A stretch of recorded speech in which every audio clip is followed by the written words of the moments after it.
نستغفره ونؤمن به ونتوكل ونعوذ بالله من شرور أنفسنا ومن سيئات أعمالنا من يهده الله فلا مضل له ومن يضلل فلا هادي له وأشهد أن لا إله إلا الله وحده لا شريك له وأشهد أن محمدا عبده ورسوله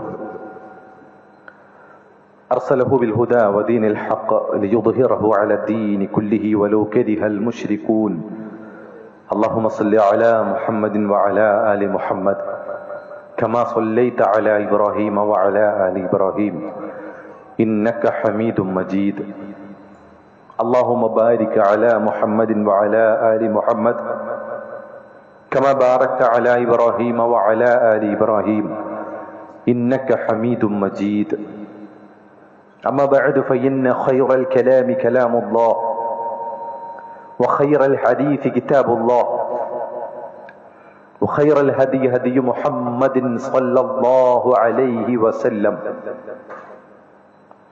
وشر الأمور محدثاتها وكل محدثة بدعة وكل بدعة ضلالة وكل ضلالة في النار أعوذ بالله من الشيطان الرجيم بسم الله الرحمن الرحيم يا أيها الذين آمنوا اتقوا الله حق تقاته ولا تموتن إلا وأنتم مسلمون يا أيها الناس اتقوا ربكم الذي خلقكم من نفس واحدة وخلق منها زوجها وبث منهما رجالا كثيرا ونساء واتقوا الله الذي تساءلون به والأرحام إن الله كان عليكم رقيبا يا أيها الذين آمنوا اتقوا الله وقولوا قولا سديدا يصلح لكم أعمالكم ويغفر لكم ذنوبكم ومن يطع الله ورسوله فقد فاز فوزا عظيما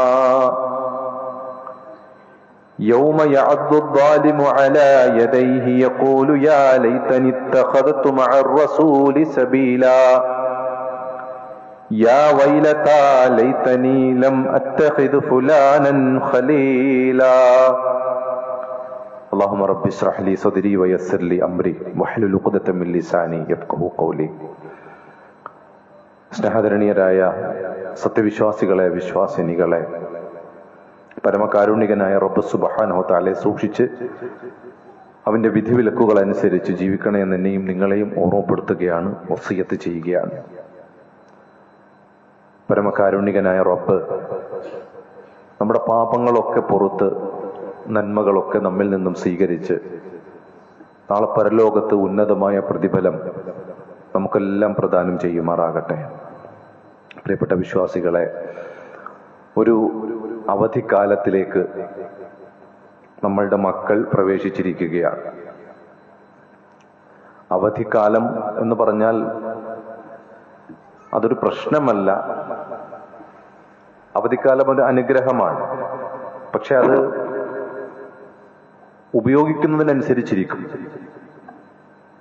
അശ്രദ്ധയും അലസതയും ഒക്കെ കൂടുതൽ ഉണ്ടാകുവാനും അത്തരത്തിലുള്ള ഒരു പ്രേരണ ഉണ്ടാകുകയും ഒക്കെ ചെയ്യുന്ന സമയമാണല്ലോ ഒഴിവ് സമയം എന്നുള്ളത്.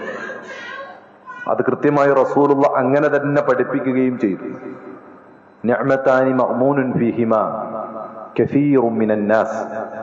ജനങ്ങളിൽ അധികം ആളുകളും അശ്രദ്ധയാക്കി പോകുന്ന രണ്ട് അനുഗ്രഹങ്ങൾ, അതിൽ പലപ്പോഴും മനുഷ്യർ വഞ്ചിതരായി പോകാറുണ്ട് എന്ന് അള്ളാഹു റസൂൽ പറഞ്ഞിട്ട് പറഞ്ഞു. ഒന്നെന്ന് പറയുന്നത് അസ്സിഹത്ത്, അടുത്തത് വൽ ഫറാഗ്. ഒന്ന് ആരോഗ്യമാണ്, രണ്ട് ഒഴിവ് സമയമാണ്. ഈ രണ്ട് സന്ദർഭത്തെക്കുറിച്ചും നാളെ ഒരു വിശ്വാസി അല്ലെങ്കിൽ ഒരു മനുഷ്യൻ, ഒരു അടിമ അള്ളാഹുവിന്റെ ചോദ്യം ചെയ്യലുകൾക്ക് വിധേയമായിട്ടേ വിചാരണ വേദി വിട്ടകന്നു പോവുകയുള്ളൂ, യാതൊരു സംശയമില്ല. അതും റസൂലുള്ളാഹി സ്വല്ലല്ലാഹു അലൈഹി വസല്ലം പറഞ്ഞതാണ്. ഇഖ്തനി ഖംസൻ ഖബ്ല ഖംസിൻ, 5 കാര്യങ്ങൾക്ക് മുമ്പുള്ള 5 കാര്യങ്ങളെ നിങ്ങൾ സൂക്ഷിക്കണം എന്നുകൊണ്ട് പറഞ്ഞുകൊണ്ട് റസൂലുള്ളാഹി സ്വല്ലല്ലാഹു അലൈഹി വസല്ലം പറഞ്ഞു. ഒന്ന്, പ്രായമാകുന്നതിന് മുമ്പുള്ള നിന്റെ യുവത്വമാണ്. അതുപോലെ രോഗത്തിന് മുമ്പുള്ള നിന്റെ ആരോഗ്യമാണ്. നീ ദാരിദ്ര്യത്തിലേക്ക് ചെന്ന് പതിക്കുന്നതിന് മുമ്പുള്ള നിന്റെ സമ്പന്നതയാണ്. തിരക്കു പിടിച്ചൊരു ജീവിതത്തിലേക്ക് നീ പോകുന്നതിന് മുമ്പുള്ള നിന്റെ ഒഴിവു സമയമാണ്. മരണത്തിന് മുമ്പുള്ള നിന്റെ ജീവിതമാണ്. ഈ 5 കാര്യങ്ങളെ സൂക്ഷിക്കുവാൻ അല്ലാഹുവിന്റെ റസൂൽ സല്ലല്ലാഹു അലൈഹി വസല്ലമ നമ്മളെ എല്ലാം ഓർമ്മപ്പെടുത്തിയതാണ്. അതുകൊണ്ട് തന്നെ മക്കൾ എന്ന് പറയുന്നത് നമുക്ക് അനുഗ്രഹമാണ്. എന്നാൽ അവർ നമുക്ക് ഫിത്നകളായി മാറുകയും ചെയ്യും. അതിനുമെല്ലാം അപ്പുറം മക്കൾ നമ്മളുടെ അമാനത്താണ്. നമ്മളുടെ അള്ളാഹു നമ്മളിൽ ഏൽപ്പിച്ച ഒരു വലിയ ഉത്തരവാദിത്തമാണ് മക്കൾ എന്നുള്ളത്. അതുകൊണ്ടാണ് അള്ളാഹു സുബ്ഹാനഹു വതആല പരിശുദ്ധ ഖുർആനിലൂടെ പറഞ്ഞത്, യാ അയ്യുഹല്ലദീന ആമനൂ ഖൂ അൻഫുസകും വഅഹ്ലീകും നാറാ വഖൂദുഹാ അന്നാസു വൽ ഹിജാറ അലൈഹാ മലായികത്തുൻ ഗിലാദുൻ ശിദാദ് ലാ യഅസൂന അല്ലാഹ മാ അമറഹും വയഫ്അലൂന മാ യുഅ്മറൂൻ. വിശ്വാസികളെ, നിങ്ങൾ നിങ്ങളുടെ സ്വന്തം ശരീരത്തെയും നിങ്ങളുടെ അഹ്ലുകാരെയും നിങ്ങളുടെ കുടുംബത്തെയും, അതായത് മാതാപിതാക്കളും മക്കളും ഭാര്യയും ഭർത്താവും ഒക്കെ അടങ്ങുന്ന ആ മുഴുവൻ അംഗങ്ങളെയും നിങ്ങൾ നരകത്തിന്റെ തീജ്വാലകളിൽ നിന്ന് രക്ഷപ്പെടുത്തണം. കത്തിയാളുന്ന നരകമാണ്. മനുഷ്യനും കല്ലുകളുമൊക്കെ ഇന്ധനമായി തീരുന്ന നരകമാണ്. അതിക്രൂരന്മാരായ പരുക്കന്മാരായ മലക്കുകൾ കാവൽ നിൽക്കുന്ന നരകമാണ്. അവിടെ ഏതൊന്ന് പ്രവർത്തിക്കാൻ കൽപ്പിച്ചോ അതിൽ ഒരണുപോലും വ്യതിചലിക്കാത്ത അള്ളാഹുവിനെ അനുസരിക്കുന്ന മലക്കുകളാണ്. ആ ഒരു അവസ്ഥയിലേക്ക് ചെന്നു പതിക്കുന്നതിന് മുമ്പ് അവിടെ നിന്നുള്ള രക്ഷയ്ക്ക് വേണ്ടിയുള്ള പ്രവർത്തനങ്ങൾ നിങ്ങൾ നടത്തണം എന്നുള്ളതാണ് അതിനെ സംബന്ധിച്ച് വിശദീകരിക്കുന്നത് നമുക്ക് കാണാൻ സാധിക്കും. അവിടെ പല അഭിപ്രായങ്ങളും പണ്ഡിതന്മാർ പറഞ്ഞു. അള്ളാഹുവിന്റെ കൽപ്പനകളെ അനുസരിച്ചുകൊണ്ട് തഖ്വ നേടലാണ് ഈ ആയത്തിലൂടെ ഉദ്ദേശിക്കുന്നത്. അള്ളാഹു നിരോധിച്ചതിൽ നിന്നും വിട്ടുനിൽക്കലാണ് ഇതുകൊണ്ട് ഉദ്ദേശിക്കുന്നത്. മഹാനായ അലി ഇബ്നു അബി ത്വാലിബ് റളിയല്ലാഹു അൻഹു അദ്ദേഹം ഈ ആയത്തിനെ വിശദീകരിച്ചുകൊണ്ട് പറഞ്ഞത്, ഖൂ അൻഫുസകും വഅഹ്ലീകും നാറാ യഖൂൽ അദ്ദിബൂഹും വഅല്ലിമൂഹും, അവർക്ക് അദബുണ്ടാക്കി കൊടുക്കുക, കുടുംബത്തിലുള്ളവരെ മര്യാദ പഠിപ്പിക്കുക, കുടുംബത്തിലുള്ളവർക്ക് ഇൽമ് പഠിപ്പിച്ചു കൊടുക്കുക, യഥാർത്ഥ ജ്ഞാനം അവർക്ക് നൽകുക എന്നൊക്കെയാണ് അലി റളിയല്ലാഹു അൻഹു വിശദീകരിക്കുന്നത്. സത്യത്തിൽ നമുക്ക് അള്ളാഹു നൽകുന്ന ഒരു അവസരവും അനുഗ്രഹവുമാണ് യഥാർത്ഥത്തിൽ ഉപയോഗപ്പെടുത്തുന്നവർക്ക് ഒഴിവ് കാലം എന്ന് പറയുന്നത്. മറ്റുള്ള പഠനങ്ങളുടെ തിരക്കുകളിൽ നിന്നൊക്കെ മാറി ഭൗതികമായ പഠനങ്ങളിൽ നിന്നൊക്കെ ഒരല്പം ആശ്വാസം കിട്ടുന്ന നമ്മുടെ മക്കൾക്ക് കൃത്യമായി അദബും മര്യാദകളും ചിട്ടകളും എല്ലാം പഠിപ്പിച്ചു കൊടുക്കാനുള്ള ഒരു അവസരമായി നമ്മൾ ഇതിനെ കാണേണ്ടതായി ഉണ്ട്. അതിൽ ഒന്നാമതായി നമ്മൾ മനസ്സിലാക്കേണ്ടത്, രക്ഷിതാക്കളാകുന്ന നമ്മൾ ആ വിഷയത്തിൽ മാതൃകയാകാറുണ്ടോ എന്നുള്ളത്. നമ്മളായിരിക്കണം ഒന്നാമത്തെ മാതൃകകൾ. ഉപദേശിക്കുന്ന ഒരു ഉപദേശകരായി മാത്രം മാറിയാൽ അതിന് റിസൾട്ട് ഉണ്ടാവൂല. മക്കളോട് ഖുർആൻ ഓതാൻ പറയുന്നുണ്ട്, നമ്മൾ ഖുർആൻ ഓതാറുണ്ടോ? മക്കളോട് നമസ്കരിക്കാൻ പറയും, ആ നമസ്കാരത്തിൽ നമ്മൾ എത്രമാത്രം മാതൃകകളാണ്? നമ്മൾ അതിൽ എത്രമാത്രം കൃത്യനിഷ്ഠയുള്ളവരാണ്? അവിടെയാണ് നമ്മൾ മഹാനായ ഇബ്നു ഉസൈമീൻ റഹ്മഹുല്ല പറഞ്ഞ ചില വാക്കുകൾ അദ്ദേഹം പറയുന്നുണ്ട്. നിങ്ങളുടെ മക്കളെ നിങ്ങൾ സംസാരത്തിലും പ്രവൃത്തിയിലും നിങ്ങൾ സത്യസന്ധത പഠിപ്പിക്കണം, സത്യസന്ധത പഠിപ്പിക്കണം. എന്നിട്ട് അദ്ദേഹം പറയുകയാണ്, അവരോട് സംസാരിക്കുകയാണെങ്കിൽ നിങ്ങൾ കളവ് പറയാൻ പാടില്ല. തമാശയ്ക്ക് പോലും അവരോട് നിങ്ങൾ സംസാരിക്കുമ്പോൾ നിങ്ങൾ കളവ് പറയാൻ പാടില്ല. അവർക്ക് എന്തെങ്കിലുമൊക്കെ നിങ്ങൾ വാഗ്ദാനം നൽകിയിട്ടുണ്ടെങ്കിൽ അത് നൽകുകയും ചെയ്യണം. ഇന്നത് തരാമെന്ന് പറഞ്ഞ് എന്തെങ്കിലുമൊക്കെ ചെയ്യിപ്പിക്കും. ഇന്നതൊക്കെ വാഗ്ദാനം ചെയ്തുകൊണ്ട് നമ്മൾ പലതും അവരെ കൊണ്ട് ചെയ്യിപ്പിക്കും. എന്നിട്ട് അത് ബോധപൂർവം മറക്കുകയോ അതല്ലെങ്കിൽ മനഃപൂർവ്വമല്ല നമ്മൾ അതിനെ നിസാരമാക്കി തള്ളിക്കളയുകയോ ഒക്കെ ചെയ്യും. അതൊന്നും അവരോട് ചെയ്യാൻ പാടില്ല എന്ന് മഹാനായ ഇബ്നു ഉസൈമീൻ റഹ്മഹുള്ള നമ്മളെ ഓർമ്മപ്പെടുത്തുകയാണ്. അത് മാത്രവുമല്ല, മഹാനായ ഉത്ബത്ത് ഇബ്നു അബീ സുഫിയാൻ റഹ്മഹുള്ള അദ്ദേഹം സന്താനത്തെ മര്യാദ പഠിപ്പിക്കുന്ന ആളുകളോടായിക്കൊണ്ട് പറഞ്ഞ ചില വാക്കുകളുണ്ട്. അദ്ദേഹം പറയുകയാണ്, സന്താനത്തിന്റെ പ്രഥമ സംസ്കരണം എന്ന് പറയുന്നത് സ്വന്തത്തെ നന്നാക്കുക എന്നുള്ളതാണ്, സ്വയം നന്നാവുക എന്നുള്ളതാണ്. അവരുടെ നയനങ്ങൾ നിന്റെ മേൽ ബന്ധിക്കപ്പെട്ടതാണെന്നാണ്. വളർന്നു വരുന്ന കുഞ്ഞുങ്ങൾക്ക് ഓരോ സ്റ്റേജുകളുണ്ട്.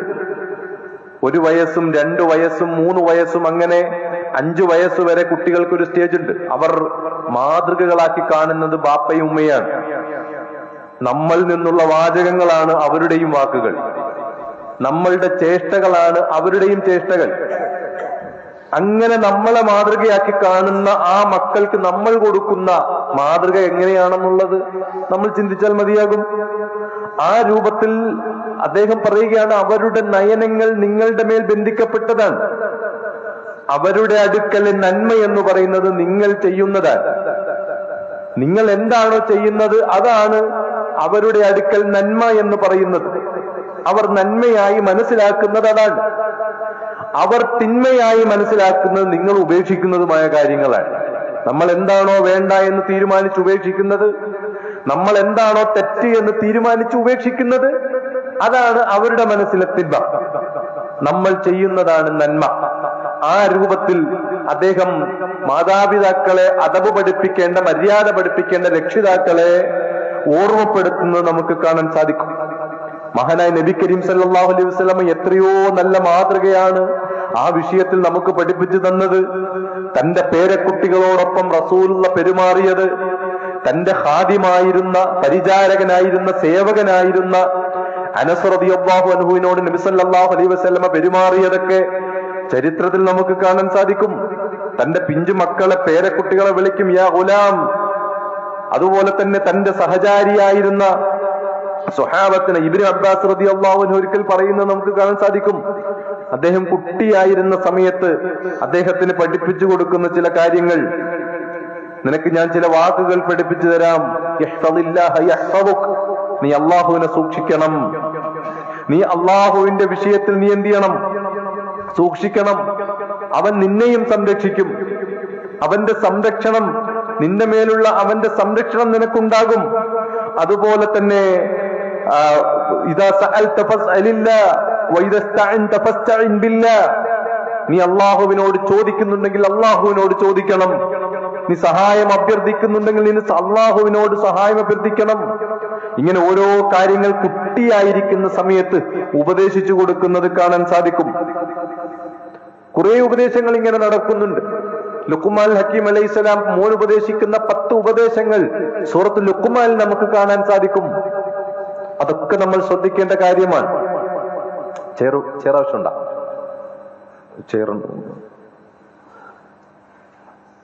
അപ്പൊ നമ്മൾ ഇങ്ങനെയുള്ള കാര്യങ്ങളൊക്കെ നമ്മൾ ശ്രദ്ധിക്കണം. ഈ കാര്യങ്ങളൊക്കെ നമ്മൾ ശ്രദ്ധിച്ച് ആ ഉപദേശങ്ങൾ നമ്മുടെ മക്കൾക്കൊരു പിതാവ്, ഒരു മാതാവ് എത്രമാത്രം സ്നേഹത്തോടെ വിളിച്ചു നൽകണമെന്നാണ് യാ ബുനയ്യ, എന്റെ പൊന്നുമോനെ എന്ന് അവിടെ ആ പിതാവ് മകനെ വിളിച്ച് ഉപദേശിക്കുന്ന ആ ഉപദേശം നമ്മൾ കൃത്യമായി നമ്മുടെ ജീവിതത്തിൽ പകർത്തണമെന്നാണ്. അതുപോലെ തന്നെ വെക്കേഷൻ സമയമാണ്, മക്കൾ നമ്മളോടൊപ്പമുള്ള സമയമാണ്. അവരോടൊപ്പം നമ്മളും കുറച്ച് സമയം ചിലവഴിക്കുന്നുണ്ടോ ഇല്ലേ എന്നുള്ളതും നമ്മൾ ഇതിനോടൊപ്പം ശ്രദ്ധിക്കണം. മഹാനായ നബി കരീം സല്ലല്ലാഹു അലൈഹി വസല്ലമയുടെ ആ രൂപത്തിലുള്ള ചില, നമുക്കറിയാം എത്ര മേഖലകളിലാണ് നബി സല്ലല്ലാഹു അലൈഹി വസല്ലം പ്രവർത്തിച്ചത്. ഒരു സമൂഹത്തിന്റെ മുഴുവൻ നേതാവായിരുന്നു. പ്രബോധന ദൗത്യം ഏറ്റെടുത്ത് അള്ളാഹു നൽകിയ നുബൂവത്ത് ഏറ്റെടുത്ത ഒരു പ്രവാചകനായിരുന്നു നബി സല്ലല്ലാഹു അലൈഹി വസല്ലം. അതോടൊപ്പം ഒരു പിതാവായിരുന്നു, ഒരു ഭർത്താവായിരുന്നു. അതോടൊപ്പം ഒരു സൈന്യാധിപനായി റസൂലുള്ളാഹി സ്വല്ലല്ലാഹു അലൈഹി വസല്ലം നിലകൊണ്ടിട്ടുണ്ട്. എല്ലാ രൂപത്തിലും റസൂലുള്ളാഹ് ഒരുപാട് തിരക്കേറിയ ഉത്തരവാദിത്തങ്ങൾ ഏറ്റെടുക്കുന്ന സമയത്ത് പോലും അബൂ ഹുറൈറ റളിയല്ലാഹു അൻഹു പറയാണ്, എന്റെ 2 ചെവികൾ കൊണ്ട് ഞാൻ കേട്ടതാണ്, എന്റെ 2 കണ്ണുകൾ കൊണ്ട് ഞാൻ കണ്ടതാണ്. നബി സല്ലല്ലാഹു അലൈഹി വസല്ലം ഹസൻ റളിയല്ലാഹു അൻഹുവിന്റെയോ പേരമക്കളായ ഹുസൈൻ റളിയല്ലാഹു അൻഹുവിന്റെ കൈപ്പടങ്ങളിൽ പിടിക്കും. എന്നിട്ട് റസൂലുള്ളാഹിയുടെ കാൽപാദത്തിലേക്ക് അവരുടെ കാലുകൾ കയറ്റിവെക്കും. എന്നിട്ട് അവരോട് പറയുമെന്നാണ്, എന്ത്, നിങ്ങൾ മുകളിലേക്ക് കയറുന്നു പറയും. അങ്ങനെ അബൂ ഹുറൈറ റളിയല്ലാഹു അൻഹു പറയാണ്, നബി സല്ലല്ലാഹു അലൈഹി വസല്ലമയുടെ നെഞ്ചിൽ തന്റെ കാലെടുത്ത് വെക്കുന്നത് വരെ ഈ കുഞ്ഞുമക്കൾ കയറും. എന്നിട്ട് നബി സല്ലല്ലാഹു അലൈഹി വസല്ലം അവരോട് പറയും, നീ വായ തുറക്കൂ എന്ന് പറയും. വാ തുറക്കുന്ന ആ കുഞ്ഞിന്റെ വായിലേക്ക് നബി സല്ലല്ലാഹു അലൈഹി വസല്ലം സ്നേഹത്തിന്റെ ചുംബനങ്ങൾ നൽകും. അങ്ങനെ ആ മക്കളെ കുഞ്ചിക്കുന്നതിലും താലോലിക്കുന്നതിലുമൊക്കെ തന്റെ പുറത്തു കയറ്റി ഇരുത്തി നബി സല്ലല്ലാഹു അലൈഹി വസല്ലം ആന കളിക്കുമായിരുന്നു എന്നാണ്. നമസ്കാരത്തിന്റെ സമയത്ത് പോലും ആ കുഞ്ഞുമക്കൾ പള്ളിയിൽ ഉണ്ടായിരുന്നതിന്റെ തെളിവാണ് റസൂലുള്ള സുജൂദ് നിർവഹിക്കുമ്പോഴൊക്കെ അവർ മുകളിൽ കയറിയിരിക്കും. അവരെഴുന്നേറ്റ് മാറുന്നത് വരെ ഒരല്പം ദൈർഘ്യത്തോടുകൂടി നബി സല്ലല്ലാഹു അലൈഹി വസല്ലം അവിടെ തന്നെ സുജൂദിൽ കിടക്കും. അപ്പൊ കുഞ്ഞുങ്ങളെ പള്ളിയിലേക്ക് കൊണ്ടുവരണമെന്നുള്ളതും അവർക്ക് ചര്യകൾ പഠിപ്പിച്ചു കൊടുക്കണമെന്നുള്ളതും മര്യാദകൾ ശീലിപ്പിച്ച് നൽകണമെന്നുള്ളതും ഒക്കെ അവരെ കൂടെ കൊണ്ടു നടന്ന് അവരോടൊപ്പം സമയം ചെലവഴിച്ച് ഒരല്പം അതിനുവേണ്ടി മാറ്റിവെക്കണമെന്നൊക്കെ ചരിത്രത്തിൽ നമുക്ക് കാണാൻ സാധിക്കുന്ന യാഥാർത്ഥ്യങ്ങളാണ്. ഇങ്ങനെയൊക്കെ ആണെങ്കിൽ മാത്രമേ ഏറ്റവും വലിയ നമ്മുടെ മുമ്പിൽ കാണുന്ന ഒരു അപകടത്തിൽ നിന്ന് നമ്മുടെ മക്കൾ രക്ഷപ്പെടുകയുള്ളൂ. നമുക്കറിയാം, ഇന്ന് സോഷ്യൽ മീഡിയ ഒരു വലിയ അപകടകാരിയായി മാറിക്കൊണ്ടിരിക്കുകയാണ്. നമ്മുടെ മക്കളുടെ മണിക്കൂറുകളെ കാർന്നു നിന്നുകൊണ്ടിരിക്കുകയാണ്. ഇൻസ്റ്റയിലും മറ്റുള്ള സോഷ്യൽ മീഡിയ പ്ലാറ്റ്ഫോമിലൊക്കെ നമ്മുടെ കുഞ്ഞു മക്കൾ ഇങ്ങനെ കയറി ഇറങ്ങി അവരുടെ മനസ്സിലേക്ക് വേണ്ടാത്തതും ആവശ്യമില്ലാത്തതും അനാവശ്യവുമായ പലതും ഇങ്ങനെ ഞെരുങ്ങി കയറിക്കൊണ്ടിരിക്കുകയാണ്. അതുകൊണ്ട് തന്നെ അവർക്ക് തന്റെ വീട്ടിലുള്ള മാതാപിതാക്കളോട് പോലും ഒന്ന് സംസാരിക്കാനോ മുഖമുയർത്തി ഒന്ന് നോക്കാൻ പോലുമുള്ള സമയമില്ലാത്തൊരവസ്ഥയാണ്. അതുകൊണ്ട് തന്നെ ഈ വിഷയത്തിൽ നമ്മൾ നന്നായിട്ടുള്ള ഒരു പരിശോധന നടത്തേണ്ടതുണ്ട്. നമ്മളുടെ മക്കൾ ഉറങ്ങുന്ന സമയം അത് കൃത്യമായും നമ്മളുടെ പ്ലാനിങ്ങിൽ ഉണ്ടാകണം. അവർ ഉപയോഗിക്കുന്ന മൊബൈൽ ഉപയോഗിക്കുമ്പോൾ അവർ എവിടേക്കാണ് കയറേണ്ടത്, അവരെന്താണ് യൂസ് ചെയ്യുന്നത്, ഉപയോഗിക്കുന്നത്, നമ്മളുടെ കൃത്യമായിട്ടുള്ള അതിനുള്ള സംവിധാനങ്ങളുണ്ട്. പേരൻസിന് കൃത്യമായും അവർ കയറുന്ന സൈറ്റുകളെ കുറിച്ച് അറിയുവാനുള്ള അല്ലെങ്കിൽ ആ രൂപത്തിൽ ലോക്ക് ചെയ്യാനുള്ള സംവിധാനങ്ങളും സാങ്കേതിക വിദ്യകളൊക്കെ ഉണ്ടല്ലോ. അതൊക്കെ ഉപയോഗപ്പെടുത്തിക്കൊണ്ട് കൃത്യമായി ഒരു പാരന്റിങ് കൺട്രോൾ ആ വിഷയത്തിൽ നമ്മൾ നടത്തണം. ഒരിക്കലും ഇൻസ്റ്റ പോലെയുള്ള സോഷ്യൽ മീഡിയ പ്ലാറ്റ്ഫോമുകൾ നമ്മുടെ മക്കൾ കയറാനേ പാടില്ല. 14, 15, 16 വയസ്സുവരെ ഒരിക്കലും അത്തരം പ്ലാറ്റ്ഫോമുകൾ നമ്മളുടെ മക്കൾ ഉപയോഗിക്കാനേ പാടില്ല. ഏറ്റവും വലിയ അപകടകരമായ ഒരവസ്ഥയിലേക്കാണ് പോയിക്കൊണ്ടിരിക്കുന്നത്. നമുക്കറിയാം, കഴിഞ്ഞ ദിവസങ്ങളിലൊക്കെ കണ്ട വാർത്തകൾ, നിസ്സാരമായി മൊബൈൽ കൊടുക്കാത്തതിന്റെ പേരിൽ 14 വയസ്സുകാരി തൂങ്ങി മരിക്കുകയാണ്. അത് ഒരു വാർത്തയല്ല. അങ്ങനെയുള്ള 14, 15, 13, 12 വയസ്സുള്ള മക്കൾ നിസ്സാരമായി അവരുടെ മനസ്സുകളെ താങ്ങാൻ പോലും പറ്റാത്ത രൂപത്തിൽ പെട്ടെന്ന് ജീവിതം അവസാനിപ്പിക്കുന്ന അല്ലെങ്കിൽ ആ രൂപത്തിൽ ഡിപ്രഷനായി മാറുന്ന പല അവസ്ഥകളും നമ്മൾ കണ്ടുകൊണ്ടിരിക്കുകയാണ്. അതുകൊണ്ട് തന്നെ ഇതുമായി ബന്ധപ്പെട്ട് പരലോകത്ത് അവരുടെ ജീവിതത്തിന്റെ ഒരു പ്രധാന ഭാഗം അത് അപകടത്തിലേക്ക് എത്തുന്ന രൂപത്തിൽ ദുനിയാവിലെ ഇത്തരം ഉപയോഗങ്ങൾ അത് മാറുവാൻ പാടില്ല എന്നുള്ളതാണ്. മഹാനായ അബ്ദുല്ലാഹ് ബിൻ മസ്ഊദ് റളിയല്ലാഹു അൻഹു പറയുന്നുണ്ട്, തീർച്ചയായും ഒഴിവ് സമയം ഉണ്ടായിട്ടും ഒഴിവ് സമയം ലഭിച്ചിട്ടും അത്തരമൊരു സാഹചര്യം ലഭിച്ചിട്ടും ഇഹലോകത്തിനോ പരലോകത്തിനോ യാതൊന്നും പ്രവർത്തിക്കാത്തവനോട് ഞാൻ കഠിനമായി കോപമുള്ളവനാകുന്നു എന്ന് അദ്ദേഹം പറയുന്നുണ്ട്. എന്ന് പറഞ്ഞാൽ യാതൊരു ഗുണവുമില്ല, ഇഹലോകത്തിനും ഗുണമില്ല, പരലോകത്തിനും ഗുണമില്ല. വെറുതെ ഇങ്ങനെ കുറെ ഷോർട്സുകളും കുറെ റീൽസുകളും ഇങ്ങനെ നീക്കി മണിക്കൂറുകൾ ചെലവഴിക്കുക. അതുമല്ലെങ്കിൽ ഏതെങ്കിലുമൊക്കെ ഗെയിമുകൾക്ക് അഡിക്റ്റ് ആവുക. ആ ഗെയിമുകളുടെയൊക്കെ ഓരോ ഭാഗങ്ങൾ, ഓരോ ടാസ്കുകൾ കഴിഞ്ഞ് അവസാനം മരണത്തിലേക്ക് കൊണ്ടെത്തിക്കുന്ന ബ്ലൂ വെയിൽ പോലെയുള്ള ചില ഗെയിമുകളൊക്കെ നമുക്ക് അറിയാവുന്നതാണ്. അപ്പൊ അത്തരത്തിലുള്ള അപകടങ്ങൾ നമ്മൾ മനസ്സിലാക്കുകയും അതിന്റെ അപകടം മക്കൾക്ക് പകർന്നു കൊടുക്കുകയും പരിപൂർണമായും ഒരുപക്ഷെ നമുക്കിതിൽ നിന്നും ഈ കാലഘട്ടത്തിൽ നമ്മുടെ മക്കളെ നമുക്ക് മാറ്റി നിർത്താൻ കഴിയില്ല. പക്ഷേ അവർ നരകം വിലയ്ക്ക് വാങ്ങുന്ന മക്കളാണോ, അതിനുവേണ്ടി നമ്മൾ സഹായിച്ചു കൊടുക്കുന്ന മാതാപിതാക്കളാണോ എന്നുള്ളതെങ്കിലും നമ്മൾ എന്ത് ചെയ്യണം, കൃത്യമായി ശ്രദ്ധിക്കണം എന്നുള്ളതാണ്. അല്ലാഹുവിന്റെ റസൂൽ സല്ലല്ലാഹു അലൈഹി വസല്ലം പറഞ്ഞു, എന്തെങ്കിലുമൊക്കെ മുൻകറായ തടയേണ്ടതായിക്കൊണ്ടുള്ള തിന്മകൾ നമ്മൾ കണ്ടു കഴിഞ്ഞാൽ അത് കൈകൾ കൊണ്ട് തടയേണ്ടടുത്ത് കൈകൾ കൊണ്ട് തടയണമെന്നാൽ, നാവ് കൊണ്ട് തടയേണ്ടടുത്ത് നാവുകൾ കൊണ്ട് തടയണമെന്നാൽ. അതുകൊണ്ട് തടയേണ്ട സന്ദർഭങ്ങളിൽ നമ്മൾ എന്ത് ചെയ്യണം? ആ രൂപത്തിൽ കൃത്യമായിട്ടും അത് തടയുകയും അതിൽ അവരെ പേടിപ്പിച്ചും ഭീഷണിപ്പെടുത്തിയും അകറ്റി നിർത്തിയും അങ്ങനെ ഒരു വിരട്ടൽ നയമല്ല. ഒരു ടീനേജിൽ പ്രായത്തിലുള്ള ഒരു കുട്ടിയെ കരുതലോടെയും ചേർത്ത് നിർത്തിയുമാണ് ഇത്തരം കാര്യങ്ങൾ ബോധ്യപ്പെടുത്തേണ്ടതെന്നാണ് മനഃശാസ്ത്ര വിദഗ്ധരൊക്കെ ആ വിഷയത്തിൽ പറയുന്നത്. ഒരിക്കലും വെറുപ്പിച്ചുകൊണ്ട് ഇത്തരം കാര്യങ്ങളിലൂടെ കൊണ്ടുപോകാൻ കഴിയില്ല എന്നുള്ളതാണ്. അതിന്റെ പരിണിത ഫലം വേറൊന്നായിരിക്കും പിന്നീട്. അതുകൊണ്ട് തന്നെ കൃത്യമായ ടൈം മാനേജ്മെന്റ് നമ്മൾ ഉണ്ടാക്കി കൊടുക്കുക. ഓരോ ടൈമിലും അവധിക്കാലത്ത് ഒരു പ്ലാൻ ഉണ്ടാക്കാൻ നമുക്ക് കഴിഞ്ഞാൽ ഏറ്റവും ഹൈറാൻ. അവധിക്കാലത്ത് ഇന്ന സമയം, നിസ്കാരത്തിന്റെ സമയം നമുക്കറിയാം, അതെല്ലാം എഴുതി വെച്ചുകൊണ്ട് ഏതൊക്കെ സമയത്ത് ഖുർആൻ പാരായണം ചെയ്യാൻ പറ്റും, കളിക്കേണ്ട സമയം എപ്പോഴാണ്, ഗെയിം കളിക്കേണ്ട സമയങ്ങൾ എപ്പോഴാണ്, കുട്ടികളുമായി പുറത്തിറങ്ങി കളിക്കേണ്ട സമയം എപ്പോഴാണ്, ഒരൽപ്പം യാത്ര നടത്താൻ പറ്റുന്ന സമയം എപ്പോഴാണ്, ഇതെല്ലാം വെച്ചുകൊണ്ട് വെറും പരലോകം എന്ന ആഖിറം എന്നുള്ളതിൽ മാത്രം ഒരു ടൈം ടേബിൾ തയ്യാറാക്കല്ല, അവർക്കൊരൽപ്പം മാനസിക ഉല്ലാസങ്ങളും ഒക്കെ ഉൾപ്പെടുത്തിക്കൊണ്ടുള്ള, എന്നാൽ ദുനിയാവിന്റെ വിഷയങ്ങളിൽ മാത്രം വരാതെ പരലോകത്തേക്കുള്ള കൃത്യമായ കാര്യങ്ങൾ ഉൾപ്പെടുത്തിക്കൊണ്ടുള്ള ഒരു പ്ലാൻ, ചാർട്ട് തയ്യാറാക്കി നമ്മൾ പുറത്തിറങ്ങണം. അതുപോലെ തന്നെ അവരുടെ വേണ്ടി വായിക്കാൻ പറ്റുന്ന പുസ്തകങ്ങൾ നമ്മൾ അവർക്ക് വേണ്ടി റെഫർ ചെയ്ത് കൊടുക്കണം. അത് വായിച്ചു കഴിഞ്ഞാൽ അതിന് സമ്മാനങ്ങളൊക്കെ നമ്മൾ പ്രഖ്യാപിക്കണം. ഇങ്ങനെ കുട്ടികളെ മോട്ടിവേറ്റ് ചെയ്ത് നമ്മൾ പുറത്തേക്ക് കൊണ്ടുവരുന്ന ഒരവസ്ഥ നമ്മൾക്കുണ്ടാകണം. അതുപോലെ തന്നെ ആരാധനകൾ നിർവഹിക്കുന്നതിൽ കൃത്യമായ പ്രോത്സാഹനം രക്ഷിതാക്കളുടെ ഭാഗത്തുനിന്നുണ്ടാകണം. ആ പ്രോത്സാഹനം അത് സമ്മാനമായും ഗിഫ്റ്റുകളൊക്കെ പ്രഖ്യാപിച്ച് നമ്മൾ അവരെ ചേർത്ത് നിർത്തി തന്നെ മുന്നോട്ട് കൊണ്ടുപോകണം.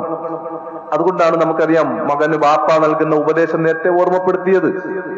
ഷെയ്ഖ് സ്വാലിഹ് അൽ ഫൗസാൻ റഹിമഹുല്ലാഹ് അദ്ദേഹം ഈ വിഷയത്തിൽ പറയുന്ന ഒരു മറുപടി ഉണ്ട്, ഒരു ചോദ്യം ചോദിക്കുന്നുണ്ട്. പള്ളിയിലേക്ക് കൊണ്ടുപോകണോ, കുട്ടികളെ പള്ളിയിലേക്ക് കൊണ്ടുപോകുന്ന വിഷയം ചോദിക്കുമ്പോൾ അദ്ദേഹം പറയുന്നുണ്ട്, നിങ്ങൾ അവനെയും കൂട്ടി പള്ളിയിലേക്ക് പോകണമെന്ന്. കുട്ടിയെയും കൂട്ടി പള്ളിയിൽ പോകണം, അവന് ചേർന്നുകൊണ്ട് അവൻ നമസ്കരിക്കണം. അങ്ങനെയാണ് ഘട്ടം ഘട്ടമായി അവനിൽ ഇത്തരത്തിലുള്ള ഒരു വളർച്ച ഉണ്ടാകുന്നത്. അതാണ് യഥാർത്ഥ ശിക്ഷണം എന്നാണ്. ലോകത്ത് വളർന്നു വന്ന പണ്ഡിതന്മാരൊക്കെ ആദ്യത്തെ 5 വയസ്സിൽ അവർക്ക് കിട്ടിയ ഒരു ശിക്ഷണം വലിയൊരു റിസൾട്ട് ഉണ്ടാക്കിയിട്ടുണ്ടെന്നുള്ളതാണ്. ലോകത്തെ വലിയ വലിയ പണ്ഡിതന്മാർ, ചെറുപ്രായത്തിൽ ഖുർആൻ മനഃപ്പാടമാക്കുന്നവർ ഒക്കെ 5 വയസ്സിന് താഴെ അവർക്ക് കൃത്യമായ ശിക്ഷണം നൽകിയിട്ടുണ്ട്, ലഭിച്ചിട്ടുണ്ട് എന്നുള്ളതാണ്. അതുപോലെ തന്നെ കുടുംബ സന്ദർശനങ്ങൾ നടത്താൻ നമ്മൾ ഈ സമയത്തെ ഉപയോഗപ്പെടുത്തണം.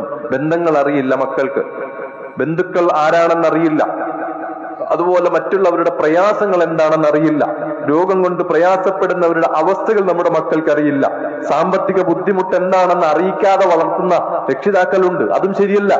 ഞാൻ എന്റെ മക്കളെ ഒന്നും അറിയിക്കാറില്ല എന്ന് പറഞ്ഞ് മറ്റുള്ളവരോട് പറയുന്നത് അത് ശരിയല്ല. അവരറിയണം, അവർ കൃത്യമായിട്ട് അറിയണം. ആ രൂപത്തിൽ ഓരോ പ്രയാസങ്ങളും പ്രതിസന്ധികളും ഒക്കെ നമ്മൾ അറിയണം.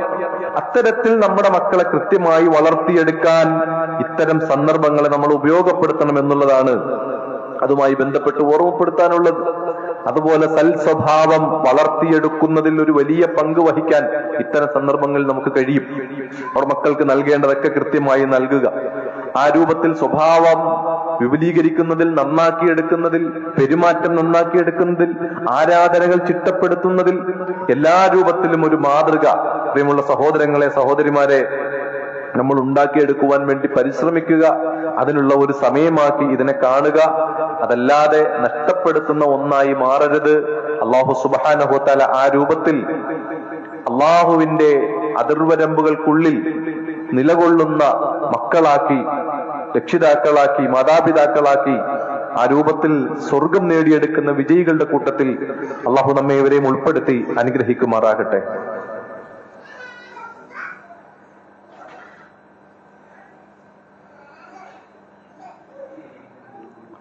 അൽഹംദുലില്ലാ ഹംദൻ കസീറൻ തയ്യിബൻ മുബാറകൻ ഫീഹ്. അസ്സലാത്തു വസ്സലാമു അലാ അസ്റഫിൽ അംബിയാഇ വൽ മുർസലീൻ വഅലാ ആലിഹി വസഹ്ബിഹി അജ്മഈൻ. അമ്മാ ബഅദ്. തഖുല്ലാഹ യാ ഇബാദല്ലാഹ്. അല്ലാഹുവിനെ സൂക്ഷിച്ച് റബ്ബിന്റെ വിധിവിലക്കുകൾ അനുസരിച്ച് ജീവിക്കണമെന്ന് ഉണർത്തുകയാണ്, വസിയത്ത് ചെയ്യുകയാണ്. പ്രിയമുള്ള സഹോദരങ്ങളെ, ഒഴിവു സമയം അത് ഉപയോഗപ്പെടുത്തേണ്ടതിൽ നമ്മൾ ശ്രദ്ധിക്കേണ്ട ചില കാര്യങ്ങളാണ് ഓർമ്മപ്പെടുത്തിയത്. അതുമായി ബന്ധപ്പെട്ട് നമ്മൾ മനസ്സിലാക്കേണ്ട മറ്റൊരു പ്രധാനപ്പെട്ട കാര്യം എന്ന് പറയുന്നത്, മത പഠനത്തിനുള്ള അവസരങ്ങൾ നമ്മുടെ മക്കൾക്ക് നമ്മൾ ഒരുക്കി കൊടുക്കണം എന്നുള്ളതാണ്. മഹാനായ ഇബ്നുൽ ജൗസി റഹ്മഹുല്ലാ അദ്ദേഹം പറയുന്നുണ്ട്, വഖദ് കാന السلف اذا نشأ لاحدهم ولد شغلوه بحفظ القرآن وسماع الحديث ويثبت الايمان في قلبه.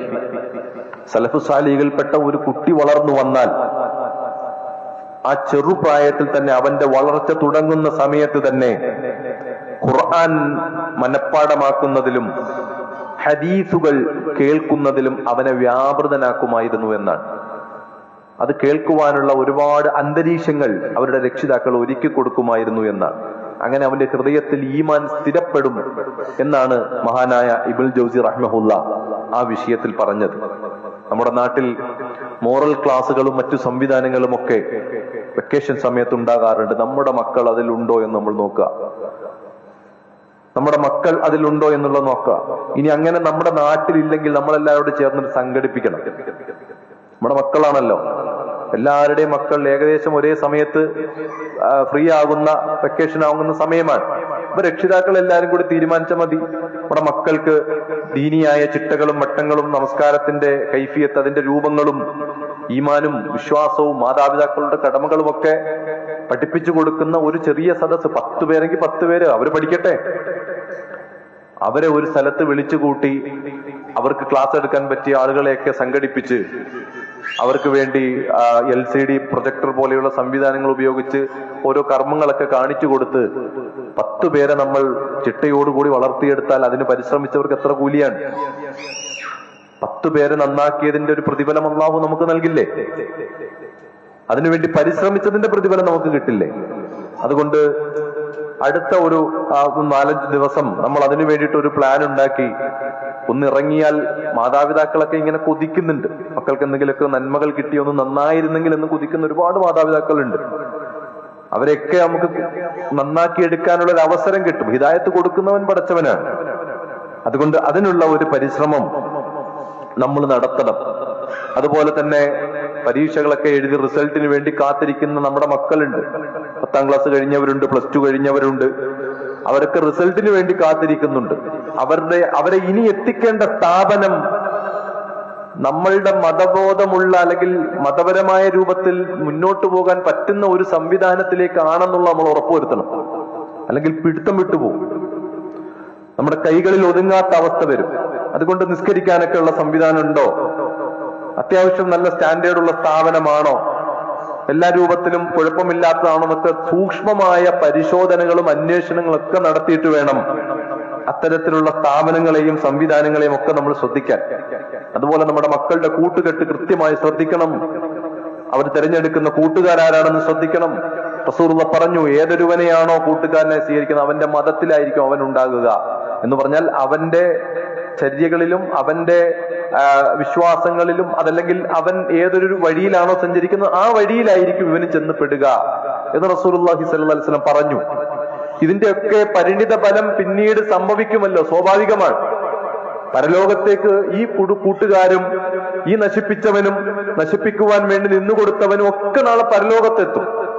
ആ സമയത്ത് അല്ലാഹു തആല പറയുന്നുണ്ട്, യൗമ യഅദു ദാലിമു അലാ യദൈഹി, അക്രമികൾ അവന്റെ കൈകൾ കടിക്കുന്ന ഒരു ദിവസം വരും. യഖൂലു യാ ലൈതനി ഇത്തഖദതു മഅ റസൂലി സബീല, എന്റെ നാശമേ, ആ റസൂലിന്റെ പാത ഞാനൊന്ന് സ്വീകരിച്ചിരുന്നെങ്കിൽ എത്ര നന്നായിരുന്നേനെ, ആ ഖുർആൻ അനുസരിച്ചൊന്ന് ജീവിച്ചിരുന്നെങ്കിൽ എത്ര നന്നായിരുന്നേനെ. ലഖദ് അദല്ലനി അനി ദിക്രി ബഅദ ഇദ് ജാഅനി, ആ ഒരു സന്മാർഗത്തിൽ ഉണ്ടായതിനു ശേഷം കൃത്യമായിട്ടും എന്നെ വഴിപിഴപ്പിച്ചു. ഞാൻ പിഴച്ചുപോയി, ഞാൻ ലഹരിക്ക് പെട്ടുപോയി, ഞാൻ മദ്യപാനത്തിലും മറ്റു വേണ്ടാത്തരങ്ങളിലും പെട്ടുപോയി, നിസ്കരിക്കാൻ മറന്നുപോയി, സൽക്കർമ്മങ്ങളെല്ലാം ഞാൻ മറന്നുപോയി, ഞാൻ പിഴച്ചുപോയി. എല്ലാം നാളെ റബ്ബിന്റെ അടുക്കൽ നിന്നുകൊണ്ട് വിലപിക്കും, കേഴും. പക്ഷെ ഒരു നിമിഷം പോലും അള്ളാഹ് പിന്നീട് ഈ ഭൂമിയിലേക്ക് അയക്കൂല. യാതൊരു സംശയമില്ല ആ വിഷയത്തില്. ഇവിടെ നിന്ന് ചെയ്തു വെച്ച് ഇവിടെ കണ്ണടയ്ക്കുന്നതിന് മുമ്പ് നമ്മൾ ചെയ്തു വെച്ചേ പറ്റൂ. കഴിഞ്ഞ ദിവസവും 43-44 വയസ്സുള്ള ഒരു ടീച്ചറാണ്, പെട്ടെന്ന് മരണം പെട്ടുപോയത്.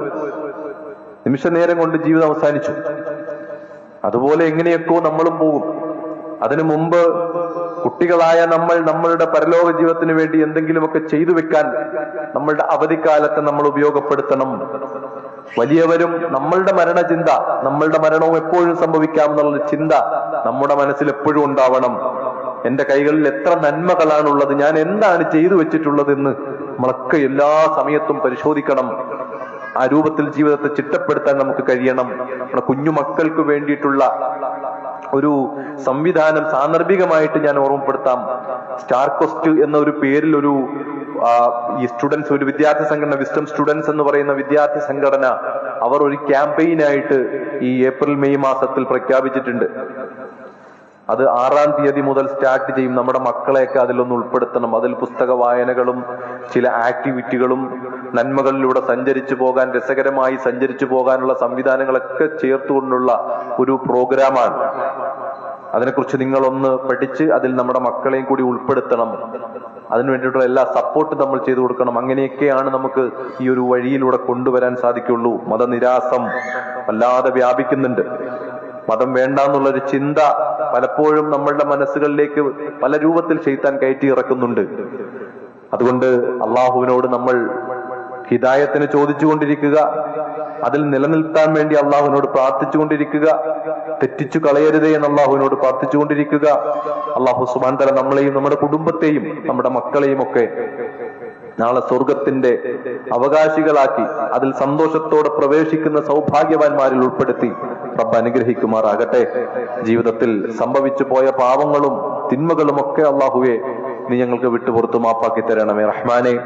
അള്ളാഹു നന്മകളിൽ മുന്നേറുവാനും നന്മകളിൽ മുൻകടക്കുവാനും തിന്മകളിൽ നിന്ന് വിട്ടു നിൽക്കുവാനും അള്ളാഹു നീ ഞങ്ങൾക്ക് തൗഫീഖ് പ്രദാനം ചെയ്യണേ റഹ്മാനെ.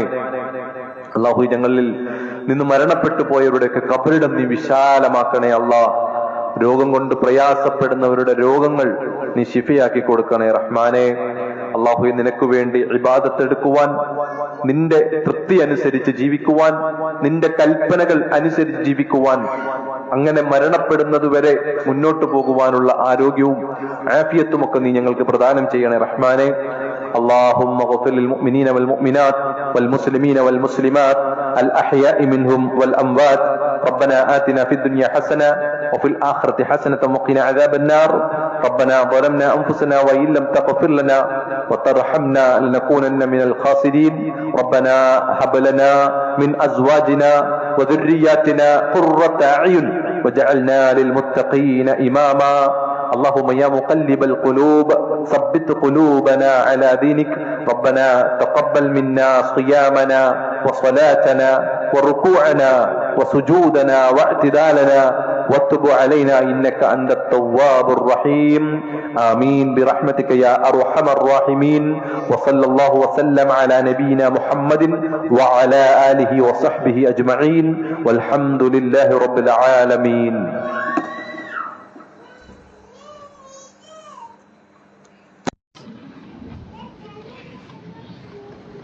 الله أكبر الله أكبر أشهد أن لا إله إلا الله وأشهد أن محمدا رسول الله.